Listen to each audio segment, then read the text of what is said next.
वालेकुम, ये this is Jawad and welcome back to another video. तो ले आया हूँ जी आप लोगों के लिए मैथमेटिक्स एसएससी 1 का मॉडल क्वेश्चन पेपर। तो यहाँ पे हम इसको देखते हैं कि इसमें क्या चेंजेस हुई हैं, एसएलओज़ में हमने क्या क्या करना है और अभी हमें तैयारी किस तरह करनी चाहिए।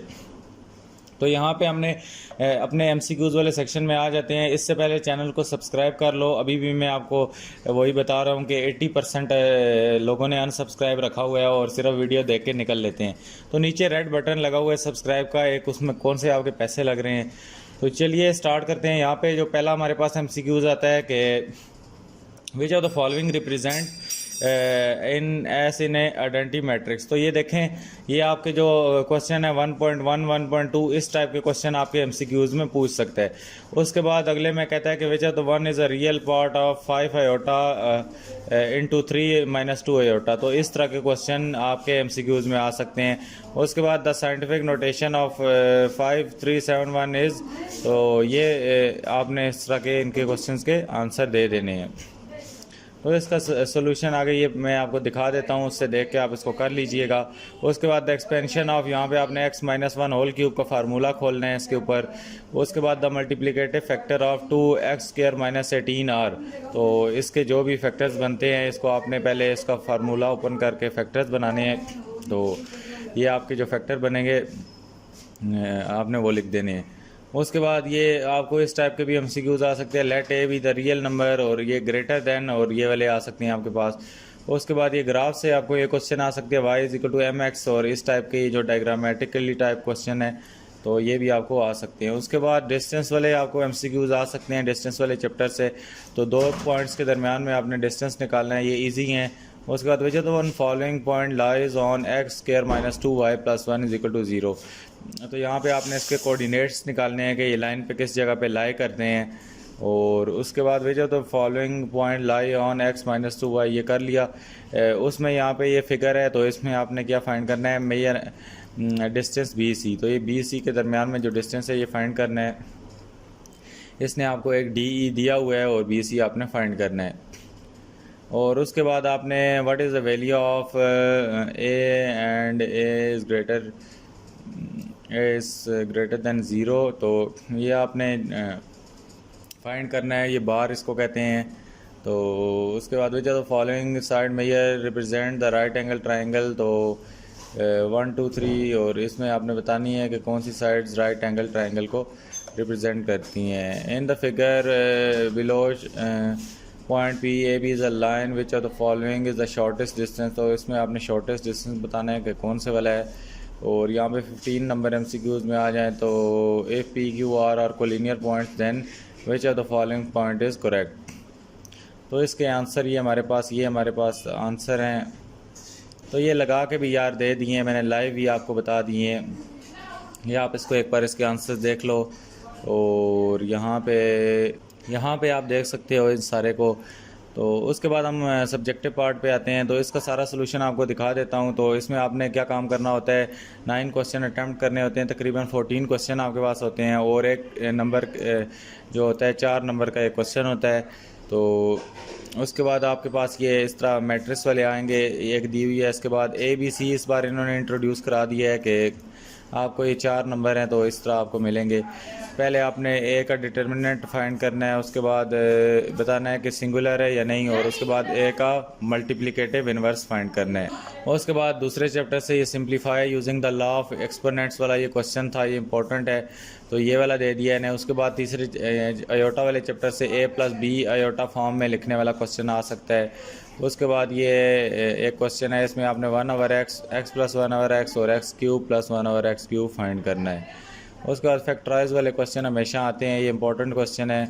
उसके बाद fx वाला भी क्वेश्चन भी इंपॉर्टेंट है। मैं बुक को आपको पूरे बुक का रिव्यू जब इस पे बनाऊंगा वीडियो तो ये भी देख लेंगे। बाकी इसी तरह ये रिमाइंडर वाले क्वेश्चन भी आ सकते हैं, फैक्टर थ्योरम वाले क्वेश्चन भी आपको शॉर्ट क्वेश्चन में आ सकते हैं, HCF वाले बाय डिवीजन मेथड वाले भी आ सकते हैं, और जिसमें find the value of L और M फाइंड करनी हो ये क्वेश्चन भी इंपॉर्टेंट है, आ सकते हैं। उसके बाद ये इन्होंने प्रूव दैट, ये एक थ्योरम से पहली बार शॉर्ट क्वेश्चन आया है, तो ये थ्योरम है, आपने इसको प्रूव करना है। उसके बाद ये हमारे पास जो नीचे क्वेश्चन आ गए, सॉल्व फॉर x के लिए आपने सॉल्व करना है। तो ये क्वेश्चन भी इम्पोर्टेंट है, कोई अनइम्पॉर्टेंट नहीं है। इसमें SLOs का बहुत बड़ा जो शोर शराबा मचा है उससे यही है, थ्योरम से थोड़ी बहुत आपकी एक्सरसाइज आ गई।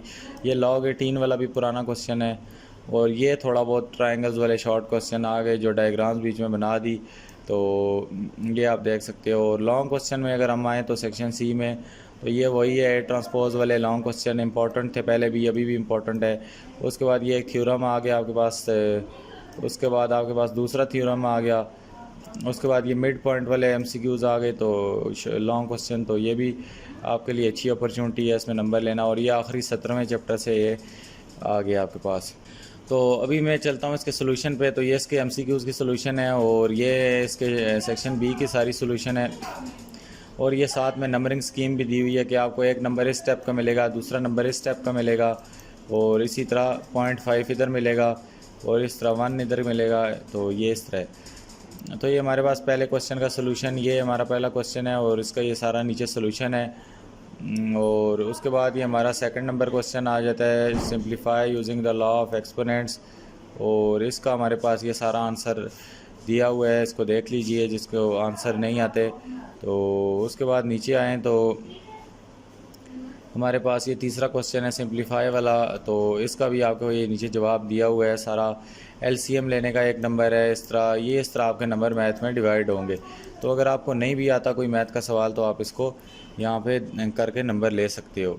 तो इसी तरह ये सारी इसकी सोल्यूशन है, आप देख सकते हो। ये आपको फेडरल बोर्ड ने भी अवेलेबल की हुई है, आप इसको वहाँ से भी देख सकते हो। और उसके बाद इस तरह आपने प्रॉपर स्टेप्स में ये क्वेश्चन लिखने हैं, तो आपको ये एक एक नंबर दे के 4 नंबर पूरे करेंगे। ये देखें 4 नंबर इस तरह पूरे हुए, 1 इधर, 2 इधर, 3 इधर, 4 इधर, और बस 4 पूरे हो गए।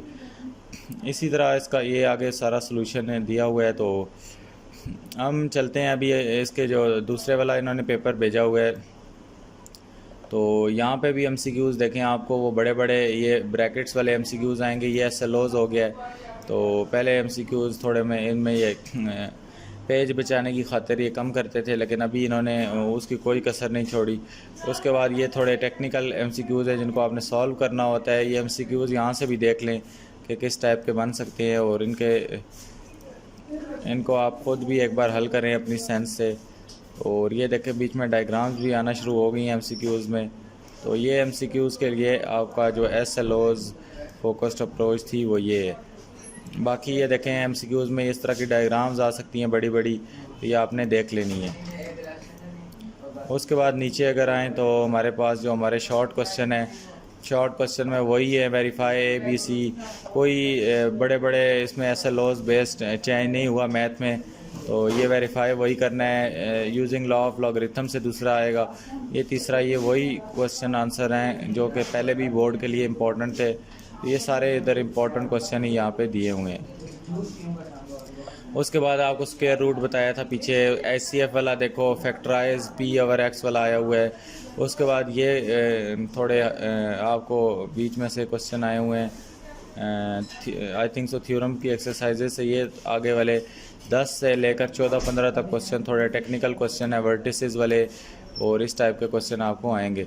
सेक्शन सी में आए तो यहाँ पे वही आपको दूसरे तीसरे चैप्टर से ये कोई क्वेश्चन आया हुआ है, और बाकी एक थ्योरम है, और ये कोई प्राइस वाला चैप्टर पता नहीं किस मैट्रिक इन्वर्जन मेथड वाला आया हुआ है। तो उसके बाद ये एक और थ्योरम आया हुआ है, और ये आखिरी 17वें चैप्टर से एक लॉन्ग आया हुआ है।